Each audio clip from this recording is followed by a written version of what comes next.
India में घूमने की जगहों की कोई कमी नहीं है। शिमला, गोवा, केरला, जयपुर सबने सुना है, लेकिन असली मजा तो उन जगहों में है जहां क्राउड नहीं, सिर्फ शांति, नेचर और रॉ ब्यूटी मिलती है। आज मैं आपको ऐसी 5 हिडन इंडियन प्लेसेस बताने वाला हूं जहां बहुत कम लोग जाते हैं, लेकिन ये जगह वाकई में एक बार लाइफ में देखनी चाहिए। पहली जगह है नॉर्थ ईस्ट की हिल्स में बसी जीरो वैली। अरुणाचल प्रदेश का एक ऐसा कोना है जहां नेचर और कल्चर दोनों पूरी प्योरिटी में मिलते हैं। यहाँ की अपतानी ट्राइब अपने ट्रेडिशनल फेस टैटूज और सस्टेनेबल लाइफस्टाइल के लिए जानी जाती है। सबसे इंटरेस्टिंग बात यह है कि यहाँ लोग एक ही खेत में राइस और मछली दोनों ग्रो करते हैं। इसे कहते हैं इंटीग्रेटेड फार्मिंग, जो पूरी तरह एको फ्रेंडली है। हर साल यहाँ जीरो म्यूजिक फेस्टिवल होता है, जहाँ जंगलों के बीच लाइव म्यूजिक बजता है और वो नजारा किसी सपने जैसा लगता है। अगर आप नेचर, कल्चर और म्यूजिक तीनों का कॉम्बो चाहते हैं तो zero valley is a must for you. यहाँ आने का सबसे बेस्ट टाइम है मार्च से अक्टूबर के बीच। दूसरी जगह है संदकफू, जो वेस्ट बंगाल का सबसे ऊंचा पॉइंट है, लगभग 11,930 फीट की ऊंचाई पर। लेकिन इसे खास बनाता है इसका 360 डिग्री व्यू। ये भारत का एकमात्र ऐसा ट्रैकिंग पॉइंट है जहां से आप दुनिया की 4 सबसे ऊंची चोटियां एक साथ देख सकते हैं, माउंट एवरेस्ट, कंचनजंगा, लोत्से और मकालू। इस व्यू को स्लीपिंग बुद्धा भी कहा जाता है, क्योंकि कंचनजंगा की माउंटेन रेंज बिल्कुल सोए हुए बुद्ध की तरह दिखती है। ट्रैक करने का मजा तब और भी बढ़ जाता है जब रास्ते में rhododendron forests, Nepal Bharat border villages और मिस्टी ट्रेल्स मिलते हैं। ये ट्रैक मॉडरेट लेवल का है, ज्यादा टेक्निकल नहीं है, लेकिन स्टैमिना जरूरी है। यहाँ घूमने या ट्रैक करने का सबसे सही टाइम है सितंबर से नवंबर तक। तीसरी जगह है मोलिंगॉट, जो मेघालय में पड़ता है। ये शिलोंग से सिर्फ 2 घंटे की दूरी पर है। मोलिंगॉट एक छोटा सा विलेज है जो पूरी तरह से एको फ्रेंडली है। यहाँ अरलोंग नाम की ऑर्गेनिक टी उगाई जाती है और ये टी अब इंटरनेशनली भी फेमस हो रही है। यहाँ के होम स्टेज इतने प्यारे हैं कि बादल लिटरली आपके रूम में घुस आते हैं। यहाँ टूरिस्ट भी घर जैसे होम स्टेज में रहते हैं, होटल नहीं, सिर्फ रियल एक्सपीरियंस। बड़े होटल्स या लग्जरी रिसोर्ट्स नहीं, सिर्फ नेचर, होमली खाना और पीस। तो दोस्तों, अगर आपको पीस और सिंपलिसिटी पसंद है तो मोलिंगॉट विल हील यू।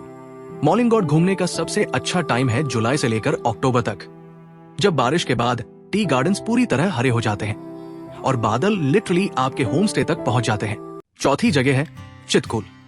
अगर आप उन जगहों में यकीन रखते हैं जहां समय थोड़ा धीरे चलता है, हवा साफ होती है और इंसान और नेचर के बीच का असली कनेक्शन महसूस होता है, तो चितकुल एक बार जरूर जाना चाहिए। ये छोटा सा गांव हिमाचल प्रदेश के किन्नौर डिस्ट्रिक्ट में है और बसपा रिवर के किनारे बसा हुआ है। लेकिन इसकी सबसे खास बात यह है कि ये भारत का आखिरी ऐसा गांव है जहां बिना किसी स्पेशल परमिट के जा सकते हैं। इसके आगे सिर्फ इंडो तिब्बत बॉर्डर है और वहीं पर BSF का चेक पोस्ट भी पड़ता है। जब आप पहली बार चितकुल की वादियों में कदम रखते हो तो ऐसा लगता है जैसे पोस्ट कार्ड के अंदर आ गए हो। चारों तरफ से snow capped mountains, wooden houses जिनकी आर्किटेक्चर किन्नौरी स्टाइल की होती है, और वो बहता हुआ बसपा रिवर का पानी, पूरा व्यू सर्रियल लगता है। यहाँ के लोग अभी भी ट्रेडिशनल वे में रहते हैं, लकड़ी के बने घर, स्टोन रूफ और अंदर मिट्टी की दीवारें जो गर्मी बनाए रखती है। यहाँ की लोकल देवी माथी देवी का एक 500 साल पुराना मंदिर भी है, जहाँ लोकल्स और ट्रैकर्स आशीर्वाद लेने आते हैं। चितकुल आने का सबसे बेस्ट टाइम होता है मार्च से लेकर जून तक, जब बर्फ पिघल चुकी होती है और वैली पूरी तरह ब्लूम करती है, या फिर सितंबर से अक्टूबर तक, जब मौसम थोड़ा क्रिस्प होता है, आसमान एकदम क्लियर होता है और आप रात को मिल्की वे भी देख सकते हैं बिना किसी टेलीस्कोप के। 5वीं जगह है गंडीकोटा। आंध्र प्रदेश के कदापा डिस्ट्रिक्ट में बसा गंडीकोटा एक ऐसा हिडन जेम है जिसे लोग इंडिया का ग्रैंड कैनियन कहते हैं। यहाँ पेन्नार रिवर ने लाखों सालों में इन लाल चट्टानों को काटकर एक गहरी और चौड़ी घाटी बना दी है, जिसे देखकर कोई भी हैरान रह जाए। इस घाटी के एक तरफ ऊंची ऊंची चट्टानें और दूसरी तरफ एक पुराना किला फैला हुआ है। जब आप वहां खड़े होकर दोनों तरफ का व्यू देखते हो तो वो पूरा नजारा काफी अलग और खास लगता है। गंडीकोटा फोर्ट की शुरुआत 13वीं शताब्दी में हुई थी। इसे पेम्मासनी नायक्स ने बनवाया था।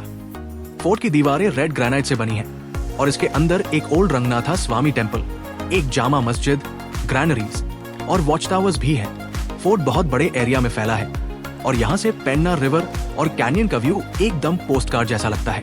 गंडीकोटा सिर्फ हिस्ट्री लवर्स के लिए नहीं, बल्कि एडवेंचर वालों के लिए भी एक परफेक्ट जगह है। यहाँ आप क्लिफ के किनारे टेंट में कैंपिंग कर सकते हो, जहाँ रात को तारों से भरा आसमान दिखता है। पेन्ना रिवर में कायाकिंग या बोटिंग का मजा ले सकते हो। और अगर थ्रिल चाहिए तो रैपेलिंग और रॉक क्लाइंबिंग जैसी एक्टिविटीज भी अवेलेबल है। गंडीकोटा घूमने का सबसे बेस्ट टाइम है अक्टूबर से लेकर फरवरी तक। इस दौरान यहाँ का मौसम कूल और प्लेजेंट रहता है। तो दोस्तों, इंडिया में घूमने के लिए सिर्फ पॉपुलर टूरिस्ट प्लेसेस ही नहीं, ऐसे हिडन जेम्स भी हैं जो असली स्पिरिचुअल और नेचुरल पीस देते हैं। इनमें से आप सबसे पहले कहाँ जाना चाहेंगे? कमेंट्स में जरूर बताइए। अगर ये वीडियो आपको पसंद आया हो तो इसे लाइक करें, शेयर करें और हमारे चैनल क्लासिक इंडियन लेगेसी को सब्सक्राइब करना न भूलें। जल्दी ही मिलते हैं एक नए वीडियो के साथ। धन्यवाद।